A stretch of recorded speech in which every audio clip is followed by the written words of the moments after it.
So cute. Okay.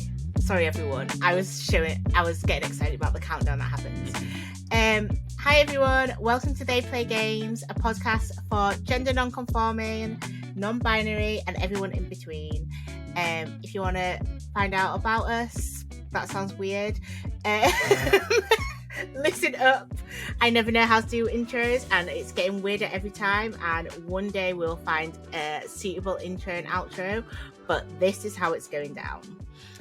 Today we are talking about gender diversity in neurodivergent individuals, which I'm really excited to get into.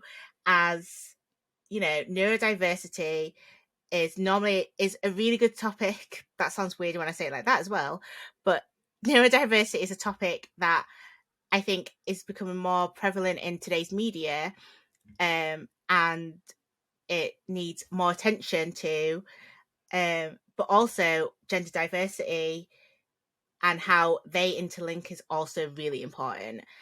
Today I have Phoebe. Hi. He's pronounced as she, her, they, them. So Phoebe, do you want to give a little introduction to yourself? Hi, yes, I'm Phoebe. I'm diagnosed autistic, self-affirmed ADHD. I identify as a woman, so my pronouns are she, her, they, them. I am a AI and Unreal programmer at Dragon's Lake Entertainment, and since kind of learning about my own neurodiversity and gender diversity, the topic of the intersection between the two and them separately as well has become a hyper-fixation of mine. So I'm very excited to talk about this on the podcast today. And I'm being very careful about not tangenting and going on for too long. But we'll see how that goes and how that turns out. It's fine. It's honestly, it's a joy to hear about everything, because I think it's something that doesn't get... It's like there's so many things that people are unaware of and are putting two and two together, if that makes sense. Mm-hmm. That I think some of it needs to be heard, and it's a massive learning curve. And book that doesn't make sense. It's a massive learning curve. So yeah. I would happily listen to an hour, and if it comes to that, then everyone else, you're welcome for the hour that you've just sat with us and listened to. So for the first question, are there any specific challenges that neurodivergent individuals face when exploring their gender identity? There are quite a few, I guess, I think from what I hear about people who are neurotypical and their journey exploring gender identity, there are lots of similarities still and lots of overlaps, but there are some specific ones that come to my mind from my experiences and that I've heard about from reading online. This is all super new, like for understanding how neurodivergent people experience gender identity. So, the experiences I'll go over are my own and what I've heard about, but I think, it's all super unique and super different. And, we're still even learning about how neurodivergence presents itself in people of differing gender identities, right? But the main ones that I've learned about, one of the main challenges is an infantilization we get with for neurodivergent people. So neurodivergent people, especially around autism and ADHD, was most often or mainly discussed with regards to children having it. And it was seen as a far more a developmental condition that needs to be cured. And as such, society itself has taken that and absorbed that. And it's largely seen as people being neurodivergent from a young age and not really, and then growing out of it, even though that's not at all what happens. You don't grow out of autism, you don't grow out of ADHD, you don't grow out of dyslexia. You still have it. And so then what happens is if people who are neurodivergent get seen as not understanding gender, they're like, in kids, for example, they usually wait longer for gender affirming treatment if they're neurodivergent, just because they're like, oh, doctors think, oh, your brain works differently, so therefore you don't understand gender. Whereas actually, usually neurodivergent people, from my experience, think a lot more about gender and are a lot more open and diverse with their experiences of gender than most people. So that's one of them. I think one of the main challenges is that infantilization, and it's not one. I mean, it's one that I think I've internalized and was fighting with for a while when I was coming out about my gender identity. But luckily, it's not something I've come across in other people, but I've heard a lot about. And I guess the other one is how difficult many of us who are who are autistic or ADHD find it difficult to like really introspect into our internal state. And I think a lot of language around gender is about, you know, how you internally feel about things. And for us, we understand our internal state, I think, quite differently from neurotypical people. And we have very different understandings of how our body works and how our body feels in all sorts of contexts. So for us, you know, there's a lot of language around a lot of neurotypical people. There's a lot of neurotypical language around gender and how one feels about their gender, but actually neurodivergent people have a huge spectrum of how they feel about their gender.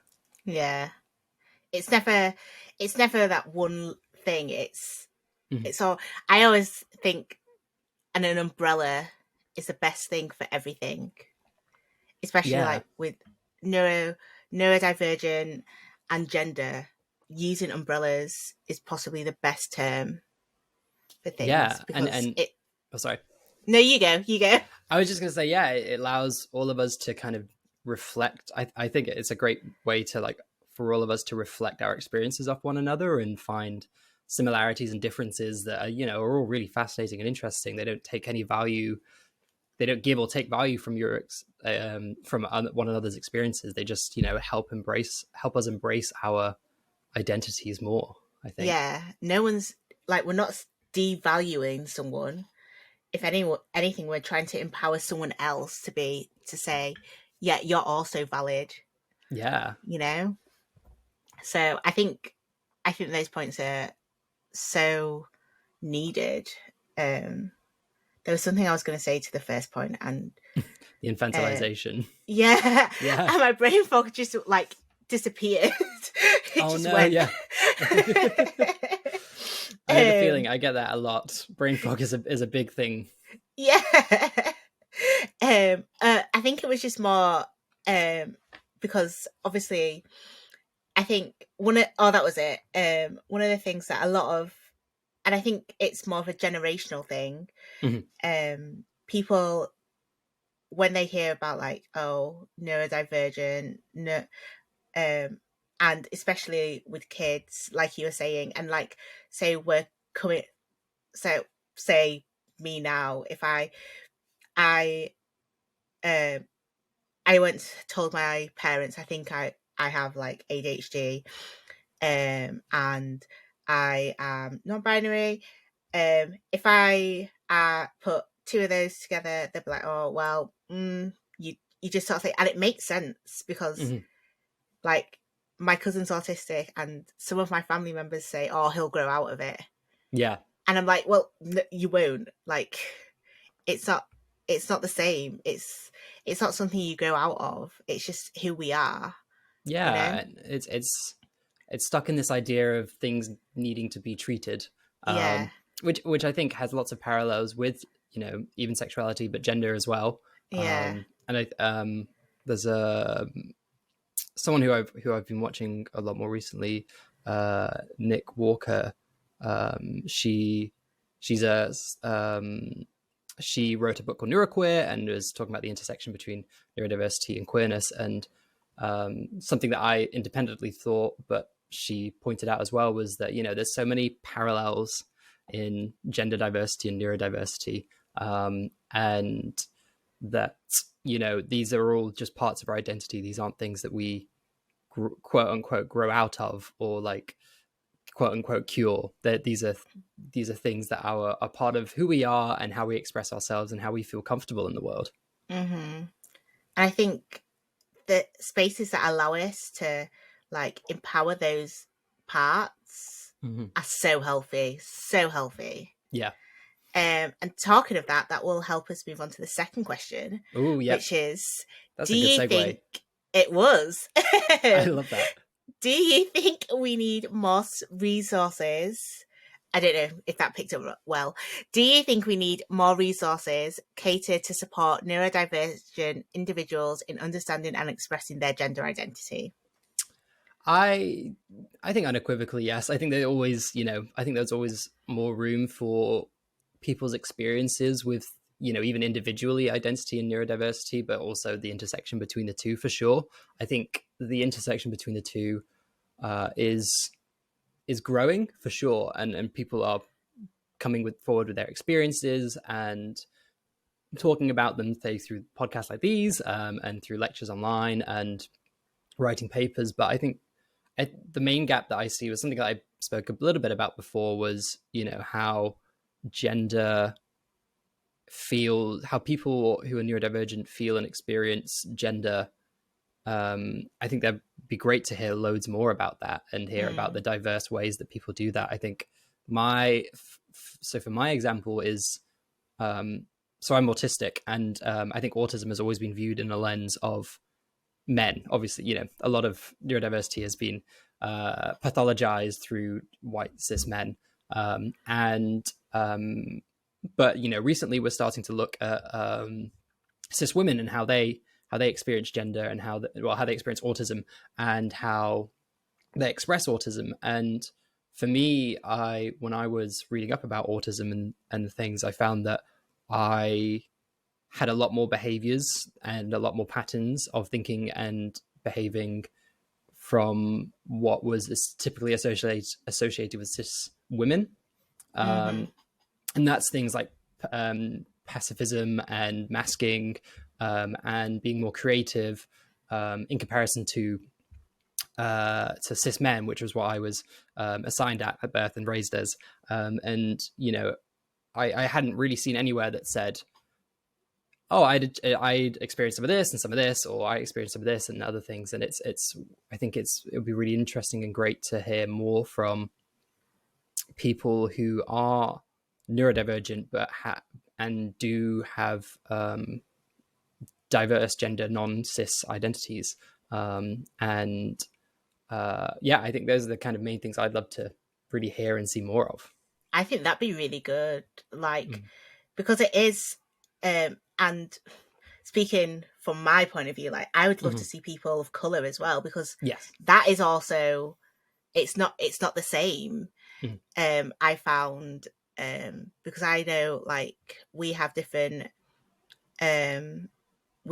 ways of masking and everything, and what I read, it's not the same, and I'm like, oh my god, that's something that I do, but it's not what's typically listed, if that makes sense. And I think that's really interesting. So I'm not saying, people, if you're listening and you want to come out and talk about your situations, that'd be really great, because I think this is a platform where we can speak about it. I think that's really important. On here specifically, on They Play Games specifically, nowhere else, just They Play Games. Just me. No, exactly. But anywhere it is, and it does take, I think it can take courage and some uncomfortability to do that as well. And I also want to go back to what you were saying about non-white people's experience of neurodiversity is hugely, is very different, and why people mask for very different reasons. And I obviously don't have access to those experiences, but what I know about and what I hear from people, and you can obviously correct me if this is wrong, but is that there are, you have a lot more reasons to mask because of racial biases from other people, right? And so if you're stimming and things like that, then people are stimming, then if they're of color, then people tend to think horrible things of them, which is really sad. And so it would be really good to hear people of color as well talk about that more. I think that's good. And also, some of our stims we wouldn't have realized are actual stims. Mm. I found out, like, what is one that I do? Um, there's something I read it up somewhere that there's like a typical stim that I do, like this one. That's it. Oh, Yeah.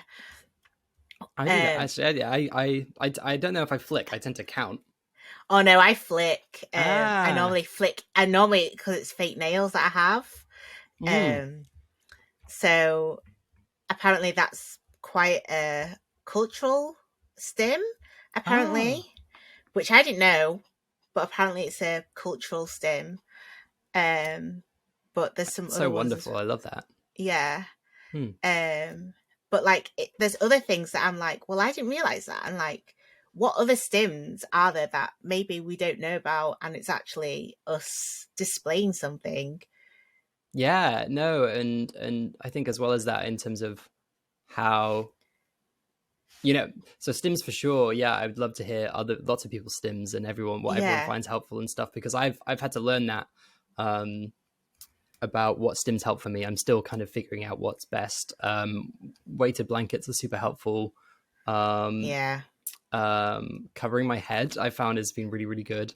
Um, and Yeah, and just counting fingers and counting are things that I do too, to like to calm down. Um, I have to yeah, constantly fiddle. yeah, I Yeah, understand that. Especially when I get on longer calls and we're like, okay, we've got to talk about this for a good hour. I'm kind of like, I need something to help. yeah, Otherwise, I'm not going to pay any attention. yeah. And like, people used to always think it was like, I used to draw a lot in a notebook. Oh, And I didn't draw well. It was just like, I'll draw like the words out or whatever, and people are like, "Oh, you're not paying attention." I'm like, "No, I am actually paying more yeah. attention probably than you." It's just the only way that I can concentrate is to always be doing something. Um, and now we're going to move on to the next question, which actually doesn't link at all to what I've just been talking about. You're keeping us on our toes. That's what I like. Yeah, I just like to mix things up. Are there any unique experience or perspectives that neurodivergent individuals bring to discussions around gender diversity? This was a really tough question to think about. I think, as I said before, there are so much Yeah. overlaps between the experiences of being gender diverse and being neurodiverse. Um, a lot of it is about seeing and pointing out contradictions and oppressive ways of which we expect people to exist in the world and behave in the world. Um, and so that, neurodiverse people point that out from a kind of a neuro perspective, and gender diverse people point that out from a gender perspective. Mm-hmm. Um, I think so. One thing I find really interesting in conversations with, and usually this is with the conversations with autistic people, but I think there is room for, for neurodivergent people as well to. It seems that some neurodivergent people have this as well, and I'd be interested in hearing other neurodivergent perspectives on that. But is this really difficult? This difficulty separating our neurodivergent neurodivergence from our gender. Like, a lot of people, myself included, feel that our neurodivergence is very intermeshed with how we feel about and express our gender.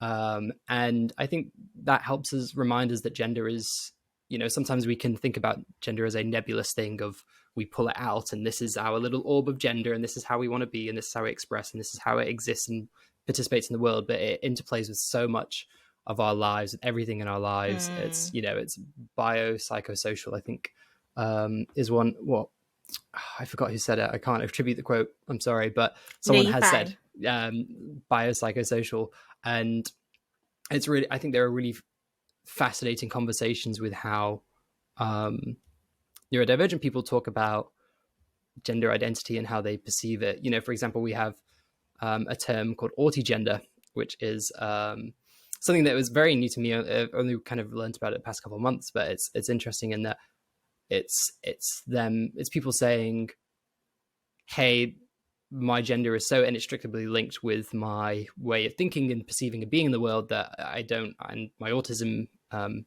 is such a strong part of that I can't really unmesh the two. I didn't and know it's an that. important part of that. Yeah. Oh, wow.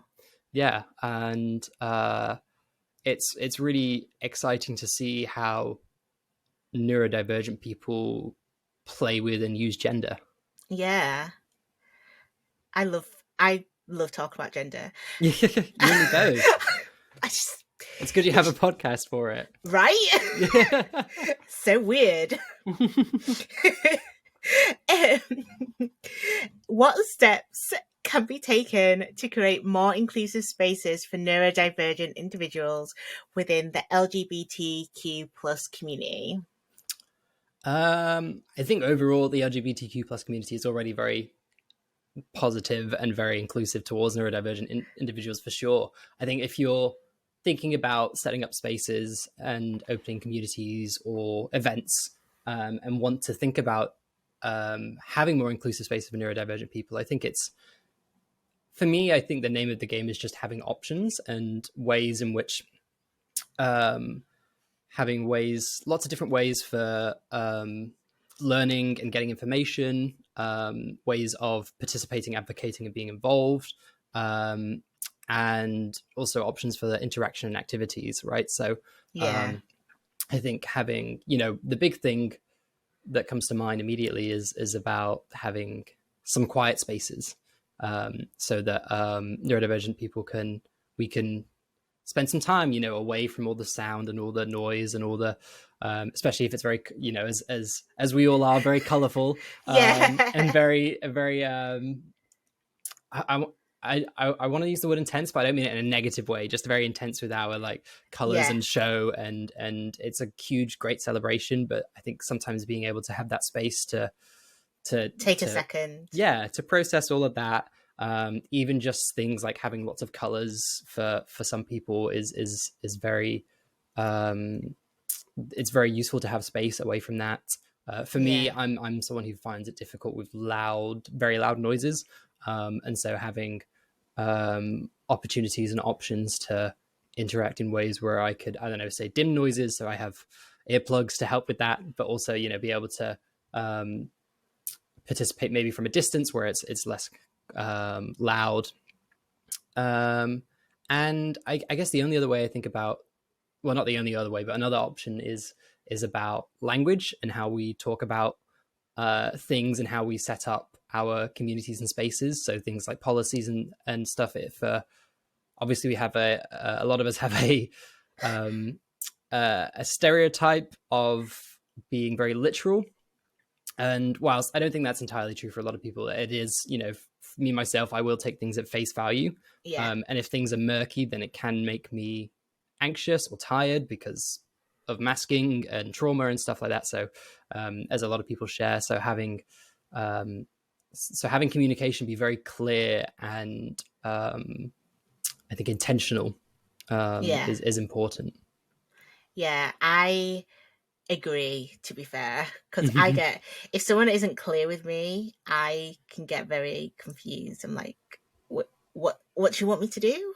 And it stresses me out for time. It's tough, and it's difficult if you're having to decipher things, because and especially like after a full day of it, you're like, I can't do it anymore. I cannot do it anymore. If I have a meeting at the end of the day and someone isn't clear about it, I hope I'm not too terse. I'm sorry if someone does see me as quite terse, but I am just kind of like, look, what are the actions? What do you expect from me? When do you want it by? Then that's it. Okay. That's why I always try to, if you ever come on a podcast with me, I will always try to send things in a list, and I'll send the questions in the list format, and I'll either number them or I'll bullet point them, or it'll be some sort of emoji that will have no relevance to what we're talking about, but it'll be an emoji. But it's so you know exactly what's happening. I enjoyed the emoji for ours. It was like excitement. Yeah. I really enjoyed it. And yeah, and also as well, it was very colorful, and I loved that as well. It was very able to just be like, right, this is this area, so we'll do these colors, and this is this area. So Yeah. it was great. I was like, this is this section. This is like bits that you can read, but if you gloss over it, it's not the hardest thing in the world. Like, I'm probably going to talk about it anyway. Yeah. Like, but this is the bit that you need. Yeah. Like, and I try to set it like 24 hours in advance, so like you have time to look over it. Yeah, and that's perfect. I mean, I think that's great for communication. Yeah. As part of, creating more inclusive spaces is allowing, having forms of communication where you can deal with information in a way so that you can figure out what you need to know and what you don't need to know quite quickly, rather than having to have a full monotone black email with no formatting, where it's like, I don't know how much of this I need to know, how much of this is important, and after a couple paragraphs, my brain's done. I'm out. Okay. Like, these bits aren't important, but I'll bold the link. Here's this, and then this is a little bit, and like, that's it. You know the important bits. Yeah. If I don't get certain bits after, I can message you after, but it's not that big of a deal. No, yeah, it's perfect. That's how I roll. Yeah, I'll be honest, I'm still bad at it in times, because I can tend to just throw my words on something, and then I'm like, okay, I've done it, it's great, rather than going, okay, maybe I should look over these things and maybe figure out what's actually important. If it helps, I actually have a pro forma just set up. And I just input the questions each time. Good idea. Yeah, so I have the pro forma, and then I input the questions, so I know, because that's how I am. If someone was to send it to me and it was all in one color, I wouldn't read it, and it would take me like 4 or 5 times to process what I need to get. This isn't my life story again. I'm really sorry, everyone. This isn't my life story. But no, it's relevant. It's relevant and relatable experiences around neurodiversity. It's great. Okay, how can professionals and educators better support neurodivergent individuals in navigating their gender identity? I was really happy you sent this question, because it allows me to kind of humbly plug where, this is what I'm hoping to start moving towards in terms of work. So, perfect. So that was great. So I'll unashamedly say, first of all, bring in consultants / professionals with lived experiences is a great thing. And they can help you examine your current understandings and processes around this very vulnerable and difficult process. I mean, in general, I think maybe companies need more people coming in and talking about how supporting people exploring gender diversity a bit more. But in terms of neurodiversity as well, then I think it's also about helping, having people who can help you be aware of those blind spots, because we tend to talk about gender in quite not a very neurotypical way. I think there are lots of neurodivergent experiences that come up, but a lot of times we can find it difficult to relate to a lot of things. And I guess the main thing, so I've actually recently come out of work, so it's interesting kind of reflecting on that and thinking about things that I could take away from that. I think the main thing is to be on it in terms of being transparent about what you do and you don't know, and how you can support them, and also being very sensitive with the information too, right? Because this is something that's, again, very vulnerable. And so it's important to make sure that whoever is exploring this, and especially if they're neurodivergent, is very explicitly aware of the actions you are going to take. Even if the email, say if there was an email or your conversation you had, they said, I am, I'm thinking about telling this person and stuff, or telling these people at this point and things, before you do anything about telling them. Or if, they said, hey, I think maybe you should tell them, you should always give them that space to be explicit and say, I am planning on sending this message at this time, or at this point, and it will contain this information. Are you okay with this? And, is that okay with you? And, it can, maybe, I imagine it might sound a bit tiresome, but it's really important for neurodivergent people, especially, to be 100% certain of how things are going and when things are going to go. Because unfortunately, a lot of neurodivergent people have a lot of trauma around vulnerability that is very difficult. So helping them explore this, it is important to make sure that you can provide a safe and secure space to discuss and explore that. It's super individual as well. Like, people, as long as you have that mindset of making sure people know when and what you're going to say and why you're going to say it, and if they consent to that or not, then everything else is going to be very different for each person. I think that's I was going to say, like, congrats on coming out at work, but you never know what's the correct way. Yeah, like, yay! It is interesting. I think I've only recently kind of come out of work and then come out to everyone else in the world, and it's an interesting feeling of like, oh, okay, that's done. And it's difficult to know what to say to it, and I think especially for me on the spectrum, I find it difficult to say.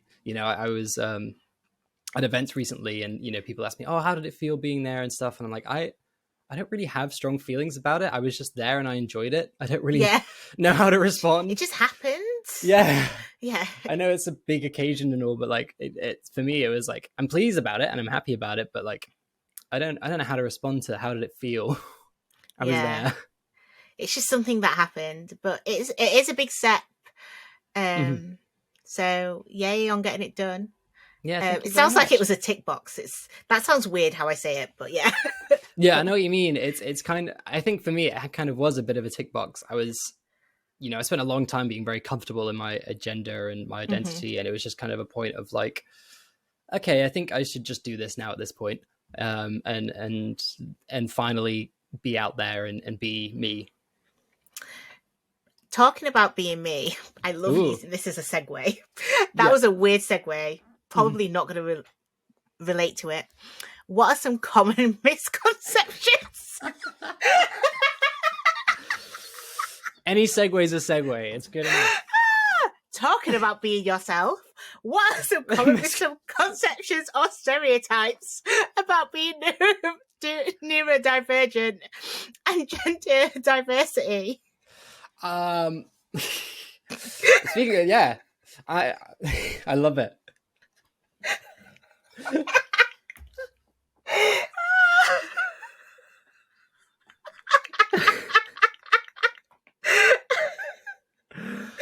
Oh, my heart.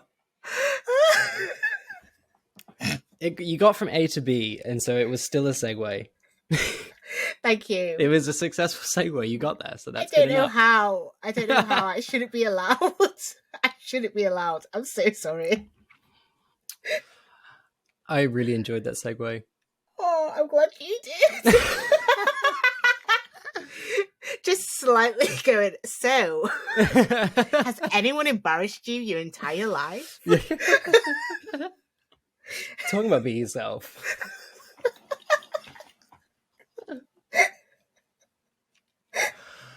Oh. The joys of being a podcast host. Yeah, you get to do what you want. It's your podcast. Yeah, until someone tells me to take it down. I'm leaving all of this in. So, yeah, I'm so sorry, everyone. Shall I ask the question again without me laughing? Yes. Okay. Can you? Do you think? Yes. Yeah. Yep. I'll let you take a drink first. Mm-hmm. Okay. Yep. What are some of the common misconceptions or stereotypes about neurodivergent individuals and gender diversity? We got it. Yeah. Yeah. I think this goes back to what I was saying earlier, but I think the main one is around, I think, infantilizing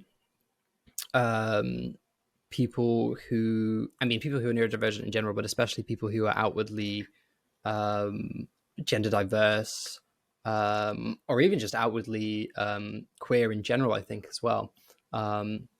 There are lots of online stereotypes of I think people who are queer but are autistic not kind of understanding what they're doing, or being very they get patronized a lot by people online, and seen as not really understanding what they're doing or understanding gender, and it's I mainly see it a lot more online, and I think that kind of is the main one that I see, really, in terms of the intersection between the two. People who are more visibly neurodivergent and visibly gender diverse. But I think also as well, I think a lot of people who are gender diverse, who are very outwardly gender diverse, and dress how they want to dress, which may not be the standard of fashion or beauty or whatever, in terms of style or colors and stuff, or can also be seen as either being childlike or being or assuming they're neurodivergent in a negative connotation. I think it's which I want to take space to say that's unequivocally false. How people express their gender is how they express their gender, and sometimes if that's a way that goes against fashion and or the expectations of how one presents, especially within a gender binary, which is often what people expect people to be cis showing in their binary presentation, then that's okay, right? That's fine. 100%. It's and I think they kind of the difference, or the fear of the difference of queerness as a whole, and a kind of a infantilization of neurodivergent people, kind of gets compounded in terms of people then being far more of dehumanizing them a lot more as well. So dehumanizing outwardly queer neurodivergent people, and using those kinds of slurs to justify their discomfort with how they're presenting. It's a mess. Yeah. It's a mess. I'm sorry to bring it down so much. I could say so much, but I'm just going to say the world is a mess. Yeah. It is, yeah. But I, it's also great seeing people, who celebrate and are comfortable presenting like how they want to present, and doing that. And I think it's beautiful and brave to do that, to wear the things that make you feel comfortable and not wear the things that make you feel uncomfortable, especially as someone who's neurodivergent and has sensory issues with things, or just difficulties with different kinds of clothing or makeup or cosmetics or accessories, but still abiding and adhering to their gender, and maybe not abiding, but sticking to how they feel about their gender, and expressing and advocating for themselves as the gender they feel comfortable as. As long as people are happy, that's all I ever want. I just want a happy world. Maybe I'm very overly soppy and optimistic. I feel like everyone wants that, but I think that there's a lot of pressures from the world and society that makes us become more combative and have to say, rank who should be happy and who shouldn't be. Whereas I think, if we all realize that we can all be happy, then that would be nice. I know. If someone just reset everyone's brains to be like, you can be happy, you're allowed to be happy, it'd be a better place. Last question.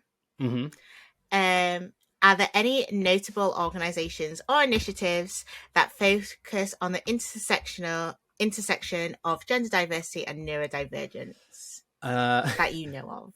That I know of. That's what I was worried about. I'm worried about being called out because that I may miss some, or I don't know any. But I was looking into this to try and find what I tend to find with the intersection between neurodiversity and gender is that there are usually organizations that focus on one or the other, that then kind of dip and talk about the other. So the one that I can think of is LGBTQIA Health Education, who have resources on neurodiversity and how that presents and how that shows up in sexuality and gender. Conversely, there are neurodiversity organizations that provide information around gender identity. Academy, so that's AUCADEMY, has a lot of talks and stuff about gender and the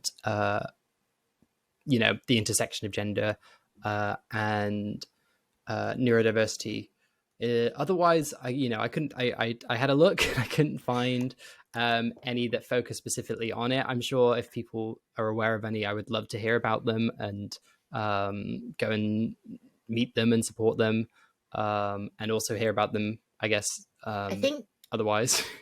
No, I think it wasn't really a trick question. It was more of a, like, I think that's fine because it is something where we don't hear much about. It's like they play games, like it's something that we don't know about, something that we never get to hear about, do you know? Yeah. So if there is something and we don't know about it, let us yell about it. Let us project the voice, because it's something that people want to know more about. And it's something that should be amplified in the world. Yeah. Not saying I need to be amplified, but come on this podcast only. Yeah. If you want to talk about it, come on this podcast only. But like everyone, gender diversity, neurodiversity, like the intersection of those two needs to be amplified because it's such a hot topic, and not because like they're both like, oh my God, that's amazing, like it's cool fashion, but like we need to know more about it and we need to look into it more, and people need to. Anyway, I'm just going to be repeating what we've done. Yeah, no, exactly. But I agree. It's such a interesting and new intersection that as someone who is outwardly autistic and gender diverse, whenever I speak to people who haven't really thought about their neurodiversity, they start to think about it and recognize it more. And I think, and similarly with people who are, who aren't gender diverse, they also come up and think about it too. And I think it's something the reason I think it's becoming more popular is now we're really starting to question, similarly with gender, with, why, is there really just a gender binary? The answer is no. But what is possible within gender binary or outside the gender binary is amazing, and with some things we're still learning, and I'm still learning.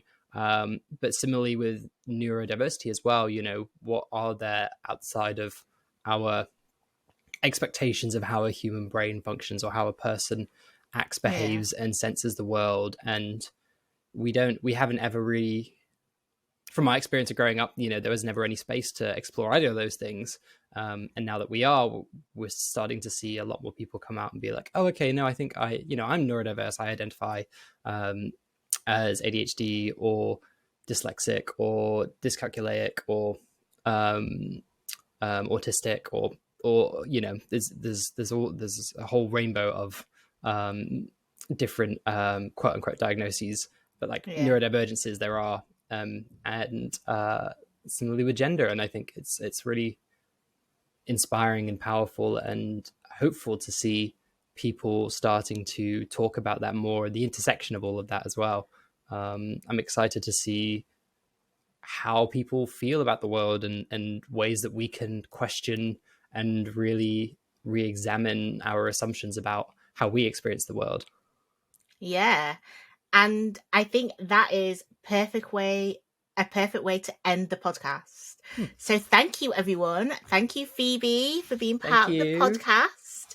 I'm excited to see how your consultancy grows. Me too. Yeah, I cannot wait. So thank you all for listening. Thank you all for being here. See you all in 2 weeks, I'm going to say, roughly, because you all know how I am. And yeah, like, subscribe, do all the things, give me 5 stars, I don't know. And bye.